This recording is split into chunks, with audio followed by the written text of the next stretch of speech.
Ranking the best defensive tackles in Madden 23. We are back here with another tier list update. Today I'm going to be updating the best defensive tackles in Madden 23 Ultimate Team. And right before we do go ahead and re-rank the old cards and rank the new cards, I do want to go ahead and shout out the comment of the day. Now let's take a look at the old tier list real quick.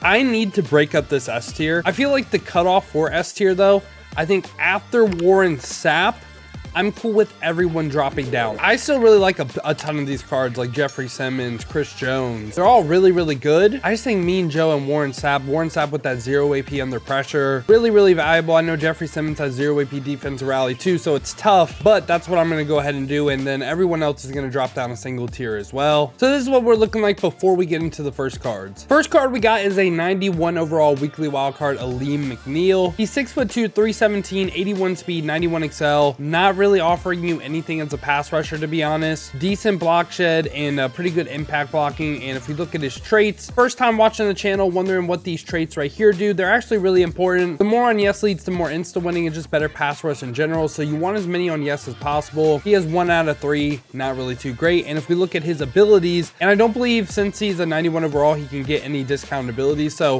for that reason this card really isn't good.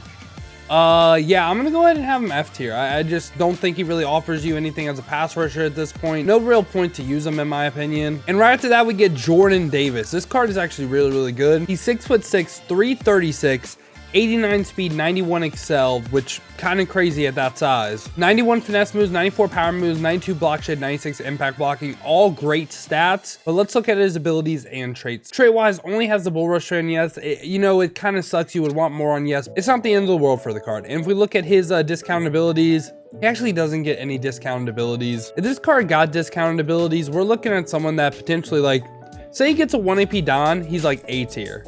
And literally just because of no discounted abilities, I mean, he's better than Sam Adams. I'm gonna have him C tier, and I'm just gonna put him middle of the pack C. Again, he has some competition in C, but I do really like the card. Honestly, someone that I just wouldn't run with abilities. I think he'll play really, really good. Right after that, we got Duran Payne, 6'3", 319, 81 speed, 88 excel. Ooh, not really great pass rush right here. Not really good. 62 finesse moves is really rough. 91 block shed, 89 impact blocking. And if we look at his traits, only the bull rush trait on yes once again. That's pretty common for defensive tackles, as you can tell. But it does get some discount abilities. 1 AP BOGO, 1 AP inside stuff, 0 AP stonewall. I don't love any of these. I mean, they're decent. Like, I mean, 1 AP inside stuff, people are starting to get it for 0. I think this card is like D tier, and that might be being a little bit nice. Honestly, I could see him F. I could 100% see him F.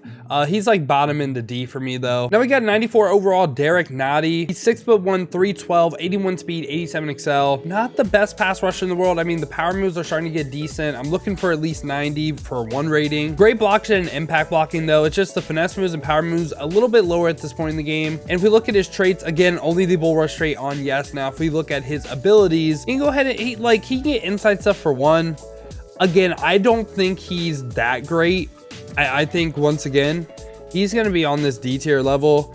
And, I mean, he's better than Duran Payne, but not by much, in my opinion. I don't really like the card too much. Right after that, we got 94 overall Corey Peters. 6'3", 335, 80 speed, 86 excel. The pass rush really isn't there, but great block shed, great impact blocking. This card does stand out, though, because of the fact that he gets 0 AP inside stuff. So he's actually someone that is really, really valuable, especially for no money spent players, going for 188K. Really good budget defensive tackle.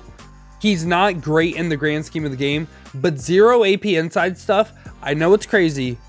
I am going to have him B tier because of the fact of 0 AP inside stuff. As a player, if we take abilities out the game, not as good as Dexter Lawrence, not as good as Buckner, not as good as Quinnen Williams, but the 0 AP inside stuff, in my opinion, puts him in this tier. Now we're about to have 3 Kenny Clarks in a row. If you missed a Great Iron Guardian promo, why is there 3 Kenny Clarks? Well, I'll go over the difference between them all. One of them is going to be the same exact stats wise as this 95 right here. This 95 doesn't have any boost. It doesn't have any different stats. This is just the base card. So he's 6'3", 314 run stopper, 71 speed, 78 excel, 75 power moves, a little bit low, 90 power moves is pretty good. Great block shed, great impact blocking, and for traits, bull rush trait on yes. Now for abilities this time, run stopper for 0, I like, I don't love. And he can get like inside stuff for 1. Don't really think this card is too great, right?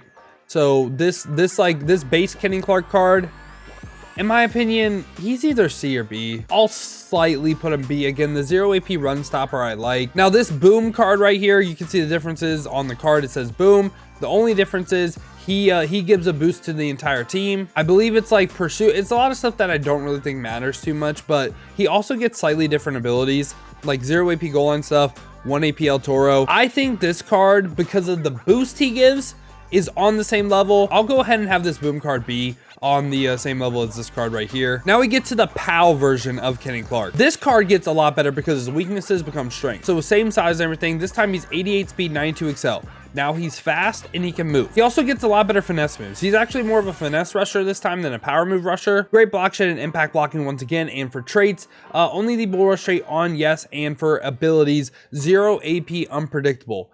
I really like this card. I think he may be S tier. I can't put him S because he doesn't hit like a 90-90 combo, but he is like a top end of A tier card in my opinion. He's like right there. I think honestly you can make the argument he's a top 5 defensive tackle in the game, and I wouldn't say you're wrong. Now we got 97 Vita right here. He's 6'4", 347, 77 speed, 85 excel. This time 90 finesse moves, 97 power moves, great block shed, great impact blocking. All the stats look amazing. Trait wise, again, only the bull rush trait on yes. Now for abilities, he can go ahead and get potentially double or nothing for 1.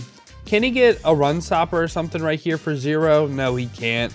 That kind of sucks. Like, I wish he could get like run stopper and double or nothing. Like, that's the difference between him being S in my opinion.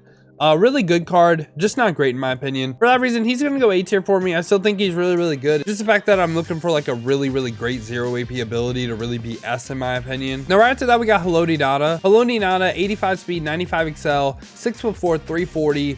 The finesse moves is the only thing wrong with this card. He has great power moves, block shed, and impact blocking. And for traits, bull rush and swim move on yes. For abilities, he can get 0 AP inside stuff, and you can combo it with 1 AP double or nothing. I really like this card.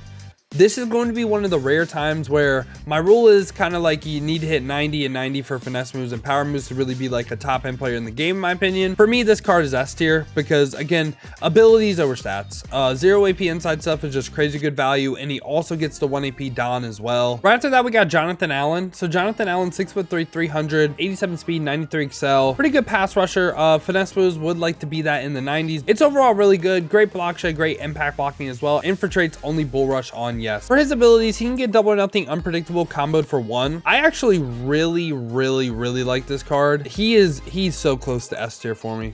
He's close. I just need the finesse moves to be a little bit higher. He could be right here. I could 100% see why Jonathan Allen's S. He's going to be top end of A for me. And right after that, we got Darnell Dockett, 6'4", 290, 89 speed, 95 excel. Great finesse moves, great power moves, great block shed, great impact blocking, just great stats in general.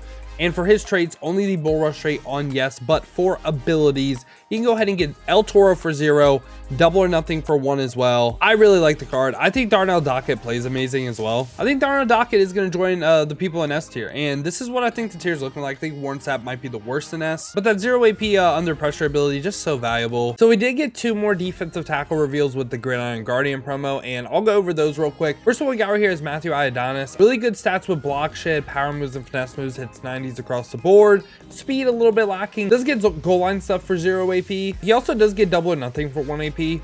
So I think this is a good card. I don't think he can be higher than B tier though, but I do think he is a really good card, potentially a budget beast as well. Right after that, we get Al Woods. Al Woods, decently fast for a defensive tackle, 80 speed, 83 excel, great strength, great block shed, great power moves. The finesse moves is the only thing you have to worry about, but this is another card that gets 0 AP inside stuff. So I think this card competes with Corey Peters and haloti ngata. I think he's worse than haloti ngata, but he's better than Corey Peters. So he's going to go ahead and go into this A tier for me. Again, the main reason he's here is 0 AP inside stuff. But yeah, y'all, this has been my thoughts on the defensive tackle position in Madden 23 Ultimate Team. Let me know your thoughts down below in the comments. What do you agree with? What do you disagree with? Who do you think should come up? Who do you think should come down? Now, if you did enjoy this video, you enjoy content like this, make sure to leave a like and subscribe. Stay updated with the best cards in Madden 23. Now, if you want to see me play live, check the links in the description. Hit that Twitch with a follow. We've been grinding streams over there, so I greatly appreciate that. Now, if you don't feel like heading over to Twitch, but you want another video to watch, check this one out right here. I held a tournament with my viewers ranking the greatest Madden cards of all time.